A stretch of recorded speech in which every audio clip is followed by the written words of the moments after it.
Ini saya akan menjelaskan tentang rambu-rambu pembelajaran terintegrasi atau tematik.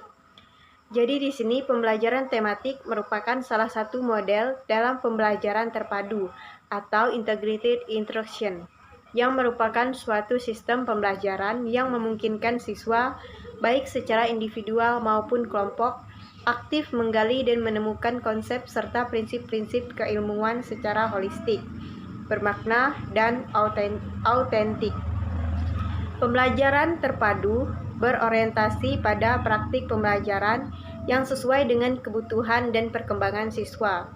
Teori pembelajaran ini dimotori pada tokoh psikologi Gestalt, termasuk Piaget, yang menekankan bahwa pembelajaran itu haruslah bermakna dan berorientasi pada kebutuhan dan perkembangan anak. Pendekatan pembelajaran terpadu lebih menekankan pada penerapan konsep belajar sambil melakukan sesuatu atau learning by doing.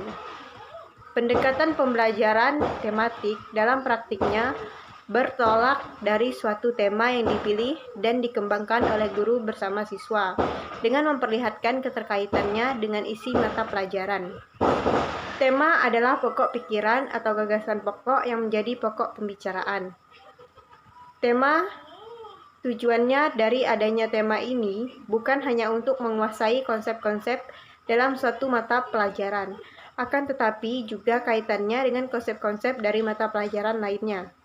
Baik, di sini kita akan masuk pada rambu-rambu pembelajaran tematik sebagai berikut. Yang pertama yaitu tidak semua mata pelajaran harus dipadukan. Jadi ketika seorang akan merancang pembelajaran tematik, maka ia akan menentukan tema tertentu seperti tema tentang lingkungan anak didik. Lingkungan anak didik dapat dilihat dari berbagai perspektif, berbagai bidang ilmu atau mata pelajaran. Tetapi tidak semua ilmu dapat dipergunakan untuk menganalisis lingkungan. Di lingkungan pedesaan misalnya, pada hal dan gejala yang menonjol dan dapat dilihat dari berbagai perspektif, berbagai disiplin ilmu seperti ekologi yang masih utuh, sistem kehidupan sosial yang menonjolkan kolektivisme, sistem ekonomi yang bersandar pada pertanian dan perkebunan. Tetapi di pedesaan, masalah yang berhubungan urbanisasi perumahan yang menggunakan apartemen dan sistem kehidupan sosial dalam apartemen itu sendiri misalnya kurang menonjol. Dan yang selanjutnya yaitu yang kedua, dimungkinkan terjadi penggabungan kompetensi dasar lintas semester. Jadi di sini sehubungan dengan pembelajaran tematik berangkat dari satu tema dengan pandangan dari berbagai perspektif, maka dimungkinkan terjadi penggabungan kompetensi dasar dari berbagai kompetensi yang ada dalam silabus, baik dari segi kontens atau dari segi waktu. Dari segi kontens, materi pembelajaran tematik bisa mengakomodasi berbagai materi dari berbagai mata pelajaran. Dan dari segi waktu, pembelajaran tematik dapat dilaksanakan pada waktu tertentu. Materi itu tersebar dalam beberapa semester, yaitu semester ganjil dan semester genap, dalam kelas yang sama. Dengan demikian, pembelajaran tematik dapat dilaksanakan dengan lintas semester pada kelas yang sama. Dan yang selanjutnya, yang ketiga, yaitu kompetensi dasar yang tidak dapat dipadukan, jangan dipaksakan untuk dipadukan. Jadi di sini kompetensi dasar yang tidak terintegrasi dibelajarkan secara tersendiri. Pencapaian kompetensi dasar mata pelajaran tertentu dalam suatu pembelajaran tematik tidak harus dicapai semuanya. Dimungkinkan kompetensi dasar yang tersisa dirancang kembali pada pembelajaran tematik yang lain. Bahkan, kompetensi dasar yang tidak dapat dipadukan dapat dibelajarkan melalui tema lain maupun disajikan secara tersendiri.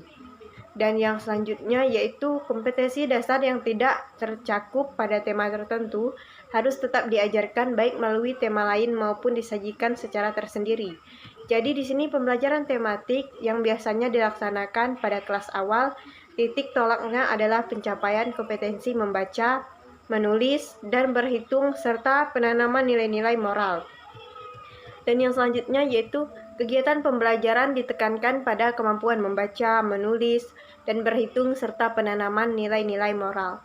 Sesuai dengan prinsip pembelajaran tematik yang menekankan pada pengalaman, maka setiap pelaksanaan pembelajaran tematik selalu mempergunakan sumber belajar yang konkret atau paling tidak berupa alat peraga yang bisa diserap oleh anak didik.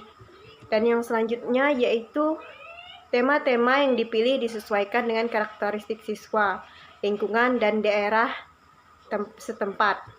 Dan yang selanjutnya yaitu kemampuan guru untuk melaksanakan pembelajaran tematik kadang-kadang sangat terbatas. Maka untuk memudahkan pelaksanaannya dapat mempergunakan tim teaching. Sebuah kelas dapat diasuh oleh beberapa guru untuk pelaksanaan pembelajaran tematik.